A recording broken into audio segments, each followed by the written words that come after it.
Bismillahirrahmanirrahim. Assalamualaikum warahmatullahi wabarakatuh. Syukur alhamdulillah kita bisa berjumpa lagi di channel ini. Sholawat dan salam semoga selalu tercurahkan kepada junjungan kita Nabi besar Muhammad sallallahu alaihi wasallam. Allahumma sholli ala sayyidina Muhammad wa ala ali sayyidina Muhammad. Harapan dan doa saya untuk saudaraku semua yang menonton video ini, semoga saudaraku semua selalu diberikan kesehatan oleh Allah, dimudahkan segala urusannya, dilapangkan rezekinya, diampuni segala dosanya. Amin ya rabbal alamin.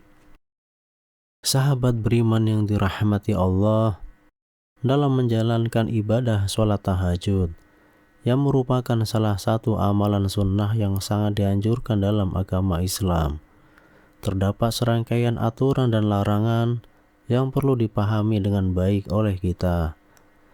Melalui kesempatan ini, marilah kita bahas bersama 10 larangan yang harus kita hindari ketika kita melaksanakan sholat tahajud sebagai bentuk penghormatan dan ketaatan kepada ajaran Islam.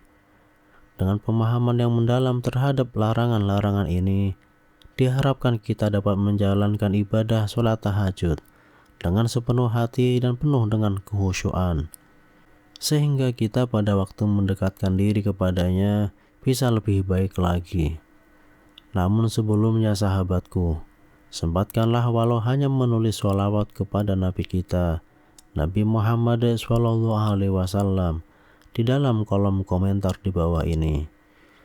Allahumma sholli ala sayyidina Muhammad wa ala ali sayyidina Muhammad. Semoga dengan sholawat tersebut dapat menjadi pemberat timbangan amal bagi kita di akhirat kelak. Amin, amin, Allahumma amin. Sahabat beriman yang dirahmati Allah, inilah 10 larangan yang harus kita hindari ketika kita melakukan sholat tahajud. Yang pertama, sholat tahajud hanya pada malam Jumat. Dalam ajaran Islam, terdapat larangan untuk mengkhususkan malam Jumat dengan ibadah tertentu, termasuk sholat tahajud. Hal ini berdasarkan hadis yang diriwayatkan Imam Muslim.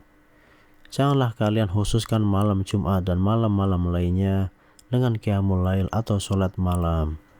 Larangan ini bertujuan untuk menghindari bid'ah atau pengkhususan hari-hari tertentu dengan ibadah yang tidak dicontohkan oleh Nabi Muhammad. Pengkhususan malam Jumat dengan sholat tahajud dapat menimbulkan praktek-praktek yang tidak didasarkan pada ajaran Islam yang sahih. Oleh karena itu, ditekankan untuk menjauhi praktek semacam ini agar ibadah kita tetap murni sesuai dengan tuntunan Nabi Muhammad SAW. Dan sebagai umat Islam, penting untuk memahami bahwa ibadah kita haruslah sesuai dengan tuntunan yang telah ditetapkan dalam Al-Quran dan hadis.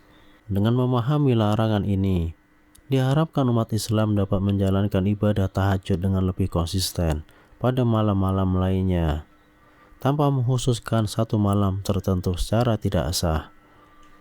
Kedua, sholat tahajud saat mengantuk. Diriwayatkan bahwa Nabi pernah menegur Zainab yang memaksakan diri untuk melaksanakan sholat dalam keadaan mengantuk. Suatu ketika, Rasulullah masuk ke dalam masjid lalu mendapati sebuah tali yang dibentangkan di antara dua tiang. Kemudian beliau bertanya, "Apa ini?" Kemudian sahabat menjawab, "Ini adalah tali milik Zainab. Ketika ia sholat berlama-lama hingga kelelahan, maka ia bersandar dengan tali itu." Kemudian Rasulullah bersabda, "Lepaskanlah tali itu. Kalian harus sholat ketika dalam keadaan segar. Jika kelelahan, maka tidurlah." Rasulullah memberikan nasihat yang bijaksana kepada umatnya tentang pentingnya menjaga kesehatan fisik dan mental saat melaksanakan ibadah, termasuk ibadah sholat tahajud. Beliau menekankan bahwa jika seseorang merasa sangat ngantuk dan lelah, maka lebih baik untuk beristirahat daripada memaksakan diri untuk melaksanakan sholat. Ini menunjukkan bahwa beliau memahami pentingnya keseimbangan antara ibadah dan kesehatan. Dengan demikian, larangan untuk melaksanakan sholat tahajud saat mengantuk adalah sebuah pengingat akan pentingnya menjaga kesehatan dan keseimbangan dalam menjalankan ibadah. Ini mengajarkan kita untuk tidak mengorbankan kesehatan fisik dan mental kita demi ibadah, karena Islam mengajarkan kesederhanaan dan keseimbangan dalam beribadah. Ketiga, sholat tahajud secara berlebihan. Misalnya bertahajud semalaman setiap hari. Rasulullah telah memberikan peringatan, "Demi Allah, akulah orang yang paling takut kepada Allah dan paling bertakwa kepadanya di antara kalian. Tapi aku kadang berpuasa dan kadang tidak. Aku mengerjakan sholat malam dan juga tidur. Dan aku juga menikahi perempuan. Siapa yang membenci sunahku, maka ia tidak termasuk golonganku." Peringatan yang disampaikan Rasulullah menegaskan pentingnya menjaga keseimbangan dalam menjalankan ibadah, termasuk sholat tahajud. Meskipun sholat tahajud adalah amalan yang sangat dianjurkan, mengabaikan kesehatan fisik dan kebutuhan lainnya dengan bertahajud semalaman setiap hari dapat menjadi bentuk ekstrim yang tidak diajarkan oleh Nabi Muhammad. Rasulullah sendiri telah mencontohkan bahwa beliau menjalankan sholat malam, namun juga memberikan waktu untuk istirahat dan kebutuhan lainnya, seperti makan, minum, dan berinteraksi dengan keluarga. Ini menunjukkan pentingnya menjaga keseimbangan antara ibadah dan kebutuhan lain dalam kehidupan sehari-hari. Dengan demikian, larangan untuk melaksanakan sholat tahajud secara berlebihan mengingatkan kita untuk tidak melampaui batas dalam menjalankan ibadah, tetapi menjaga keseimbangan dan kebijaksanaan sesuai dengan ajaran yang diajarkan oleh Nabi Muhammad. Keempat, sholat tahajud dengan tidak konsisten. Nabi pernah berpesan kepada Abdullah bin Amr bin As, "Wahai Abdullah, jangan kamu seperti si fulan. Dulu ia rajin sholat malam, lalu sekarang ia meninggalkan bangun malam." Pesan yang disampaikan oleh Nabi Muhammad kepada Abdullah bin Amr bin As mengingatkan kita akan pentingnya konsistensi menjalankan ibadah, termasuk sholat tahajud.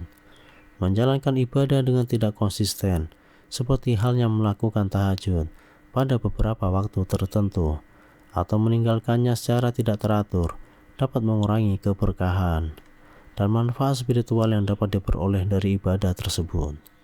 Rasulullah telah memberikan perumpamaan tentang orang yang awalnya rajin dalam menjalankan sholat tahajud, namun kemudian meninggalkannya. Hal ini menjadi pelajaran bagi umat Islam untuk tetap konsisten menjalankan ibadah, kunci untuk meraih keberkahan dan keutamaan dalam ibadah. Kelima, meninggalkan sholat tahajud setelah pernah melakukannya dengan rajin. Ada yang dulu rajin melaksanakan sholat malam dan tahajud, namun sekarang meninggalkannya. Mereka hanya mengingat sholat tahajud ketika dalam kondisi susah atau menghadapi masalah saja. Namun ketika sedang dalam keadaan lapang, senang atau bahagia, mereka lupa untuk melaksanakan sholat tahajud.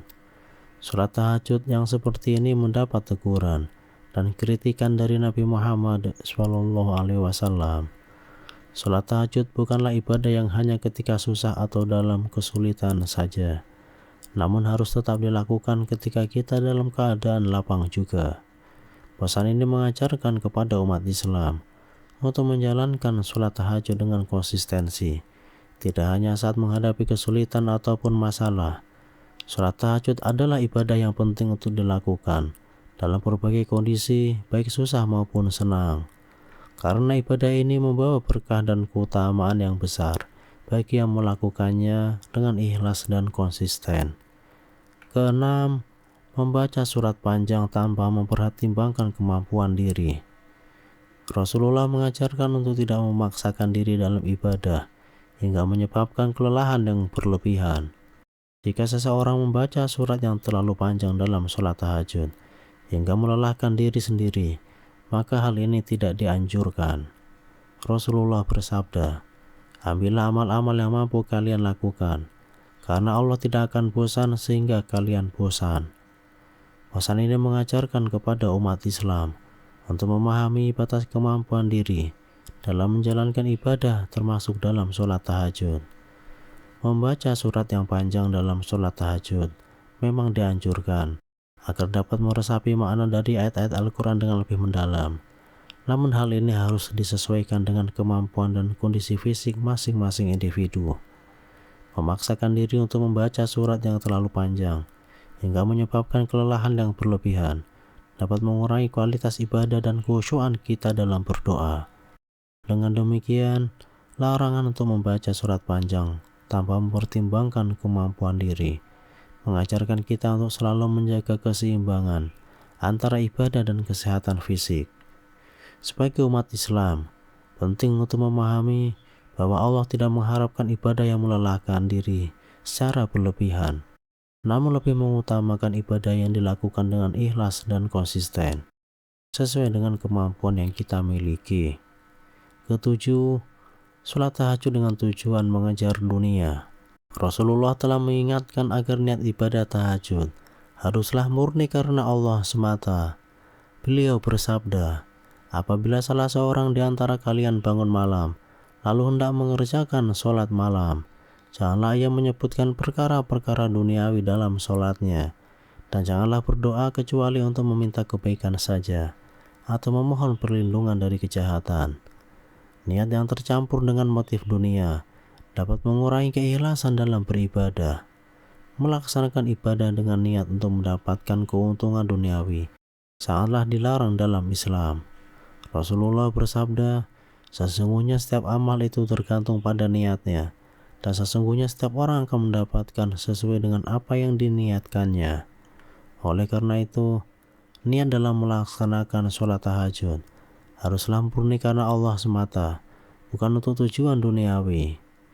Ketika seseorang menjalankan ibadah dengan niat yang tulus dan ikhlas, maka ibadah tersebut akan menjadi lebih bermakna dan mendatangkan keberkahan dari Allah. Mengejar dunia dalam ibadah tahajud dapat mengarahkan hati dan pikiran kita kepada hal-hal duniawi yang sementara. Yang kedelapan, tahajud dengan meninggalkan kewajiban lainnya. Islam mengajarkan keseimbangan dalam menjalankan ibadah dan tanggung jawab keluarga serta kewajibannya bekerja. Seperti misalnya ketika sedang kerja shift malam. Jika seorang terlalu sibuk dengan ibadah malam sehingga mengabaikan tanggung jawab pada keluarga, maka hal ini tidak dibenarkan. Sebaik-baik kalian adalah yang paling baik kepada keluarganya, dan aku adalah yang paling baik kepada keluargaku. Meskipun sholat tahajud sangat dianjurkan, namun hal itu tidak boleh mengganggu kewajiban lainnya, seperti mencari nafkah untuk keluarga. Pesan yang disampaikan oleh Nabi Muhammad mengingatkan umat Islam akan pentingnya menjaga keseimbangan antara ibadah dan tanggung jawab dunia, memiliki keutamaan yang besar, namun tidak boleh dilakukan dengan mengorbankan kewajiban dan tanggung jawab lainnya, terutama terhadap keluarga dan pekerjaan. Dengan demikian, tahajud dengan meninggalkan kewajiban lainnya tidak sesuai dengan ajaran Islam yang mengajarkan pentingnya keseimbangan dalam menjalani kehidupan. Sebagai umat Islam, kita diingatkan untuk tetap menjalankan ibadah dengan konsisten dan seimbang, tanpa mengabaikan kewajiban lainnya yang juga merupakan bagian dari perintah Allah. Yang kesembilan, tahajud dengan mengabaikan kesehatan. Melaksanakan sholat tahajud berlebihan hingga mengabaikan kesehatan diri juga tidak dianjurkan. Sesungguhnya badanmu punya hak atasmu, matamu punya hak atasmu, dan istrimu punya hak atasmu. Islam menganjurkan keseimbangan dalam beribadah dan menjaga kesehatan tubuh, agar tetap bisa melaksanakan ibadah lainnya dengan baik. Pesan yang disampaikan oleh Nabi Muhammad menegaskan bahwa sebagai umat Islam, kita memiliki kewajiban untuk menjaga kesehatan tubuh adalah salah satu nikmat Allah yang harus dijaga dan dipelihara dengan baik. Melaksanakan ibadah termasuk sholat tahajud seharusnya tidak dilakukan hingga mengorbankan kesehatan diri. Dalam Islam, keseimbangan antara ibadah dan menjaga kesehatan tubuh sangatlah penting. Menjaga kesehatan tubuh memungkinkan untuk melaksanakan ibadah dengan lebih baik dan konsisten, serta menjalani kehidupan sehari-hari dengan lebih produktif dan bermakna. Yang ke-10, menyebarkan kesombongan dan riya. Sufyan Ats-Tsauri mengingatkan, tahajud di malam hari adalah salah satu ibadah yang paling rentan terkena riya. Seorang hamba mungkin bangun di malam hari untuk sholat, bukan karena Allah, tetapi karena ingin dipuji oleh orang lain. Ini menjadi peringatan bahwa larangan dalam ibadah tahajud juga meliputi upaya menjaga niat yang ikhlas semata-mata untuk Allah. Riya atau kesombongan adalah penyakit hati yang dapat merusak keikhlasan dalam beribadah. Rasulullah bersabda, sesungguhnya amal itu tergantung pada niatnya, dan sesungguhnya setiap orang akan mendapatkan sesuai dengan apa yang diniatkannya. Dalam Islam, penting untuk menjaga keikhlasan dalam beribadah, termasuk dalam melakukan sholat tahajud. Ibadah yang dilakukan dengan niat yang ikhlas, semata-mata untuk Allah akan mendapatkan pahala yang besar di sisinya. Oleh karena itu, menyebarkan kesombongan dan riya dalam melaksanakan tahajud adalah tindakan yang tidak dianjurkan dalam agama Islam. Sahabat beriman yang dirahmati Allah, itulah mengenai 10 larangan dalam melaksanakan sholat tahajud. Semoga kita semua diberi kekuatan dan pertolongan oleh Allah untuk bisa istiqomah melaksanakan sholat tahajud. Amin. Wallahu a'lam bishawab. Demikian yang bisa saya bagikan. Semoga bermanfaat untuk kita semua. Wassalamualaikum warahmatullahi wabarakatuh.